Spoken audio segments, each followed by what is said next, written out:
Hello' everyone, আজি মই কাচকল আৰু বিলাহীৰ সৈতে মাছ বনাম। কেনেকৈনো বনাইছোঁ আহকচোন চাওঁ। সৰু মাছৰ সৈতে বনাম দেই। এয়া মই সৰু মাছখিনি ভাজি লৈছোঁ, এনেদৰে অলপ টানকৈ ভাজি লৈছোঁ, যিহেতু নহ'লে ভাগি যাবও পাৰে। এনেকৈ অলপ টানমীয়াকৈ যদি ভাজি লোৱা হয় তেতিয়া মাছটো গোটা গোটা হৈ থাকে, খাবলৈও ভাল লাগে। এয়া কাঢ়ি লৈ মই এখন ডিছত থৈ লৈছোঁ। এইখন থোৱাৰ পিছত মাছখিনি থোৱাৰ পিছত তাতে যিখিনি তেল ৰখি গ'ল সেই তেলতে মই পাঁচফোৰণ কেইটামান দি দিলোঁ আৰু শুকান জলকীয়া দুটা দি দিলোঁ। এতিয়া এইখিনি পাঁচফোৰণখিনি যেতিয়া ফুটিব তাতে মই বিলাহী দুটা কাটি ৰাখিছিলোঁ, যিহেতু বিলাহীকেইটা তাতে এড কৰি দিম। আনফালে মই সৰু কেৰাহী এখনত কাচকলখিনি বইল কৰি আছিলোঁ। যিহেতু কাচকলটো বইল কৰি যদি আপুনি ধুনীয়াকৈ যদি সেইখিনি হেতাখনে ভাঙি ডাঠ কৰি লয় তেতিয়া খুবেই টেষ্টি হয় তৰকাৰীটো খাবলৈ। সেয়েহে মই কাচকলটো তেনেদৰে মই বইল কৰি এটা চাইডে বইল কৰি লৈছিলোঁ, তাতে হালধি নিমখো এড কৰি দিছিলোঁ। এইফালে মই বিলাহীখিনি এয়া ভাজি আছোঁ। বিলাহীখিনি যেতিয়া ভাজি হৈ যাব তেতিয়া তাতে মই যিখিনি কাচকল মানে বইল কৰি ৰাখিছিলোঁ সেইখিনি দি দিম। ইয়াত মই বিলাহীৰ লগত যিহেতু নিমখ নিদিলে বিলাহীটো সোনকালে নিসিজে, সেইটো কাৰণে নিমখ অলপ এড কৰি দিলোঁ, লগতে আৰু হালধি অকণো দি দিলোঁ। অলপ দিছোঁ, বেছি নাই দিয়া, যিহেতু মই কাচকলত দি থোৱা আছে। বইল কৰা কাচকলত হালধি আৰু নিমখ এড কৰি থোৱা আছে।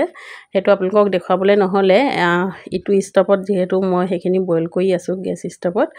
এইয়া বিলাহীটো দেখিছেনে, এয়া সিজি গৈছে, মানে হালধি আৰু নিমখ দিছোঁ যে কালাৰ উঠি গৈছে, হালধি কালাৰ উঠি গৈছে। এইখিনি কাচকলখিনি প্ৰায় সিজিলেই। এইফালে মোৰ বিলাহীও সিজি গ'ল। একেবাৰে সহজ পদ্ধতিয়ে সোনকালে হ'ব পৰা এটা, আলহী আহিলে পুটুককৈ আপোনালোকে বনাই দিব পৰা এটা ৰেচিপি হয়।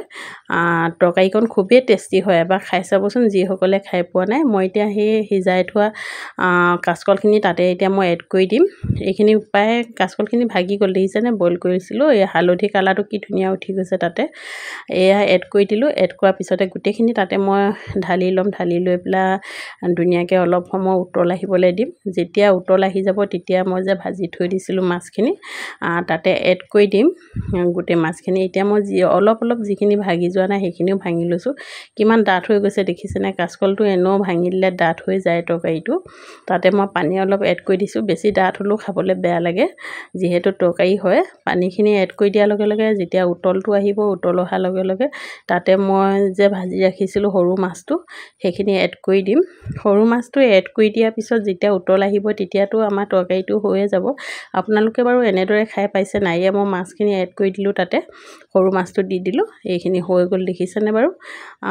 কাচকল, বিলাহী, সৰু মাছ যদি খাই পোৱা নাই এদিন এনেদৰে বনাই খাই চাবচোন। একো মছলা মই দিয়া নাই, অকল পাঁচফোৰণ দি তেল মাৰিছোঁ আৰু শুকান জলকীয়া দুটা অকল এড কৰিছোঁ। আপোনালোকে কেঁচা জলকীয়া দিওঁ বুলি ক'লেও কেঁচা জলকীয়া দিব পাৰে।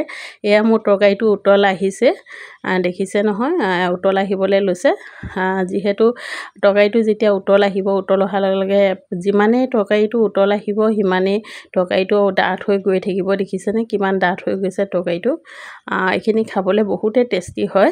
আপোনালোকে গৰমে গৰমে ভাতৰ লগত ধুনীয়াকৈ খাব পাৰে, বহুতেই টেষ্টি লাগে। মই খুবেই ভাল পাওঁ। সৰু মাছ আনিলে মই এনেকৈ কাচকল আৰু বিলাহীৰ লগত প্ৰায় বনাওঁ। যদি ভিডিঅ'টো চাই ভাল পাইছে তেনেহ'লে লাইক, কমেণ্ট, শ্বেয়াৰ কৰিব। বাই।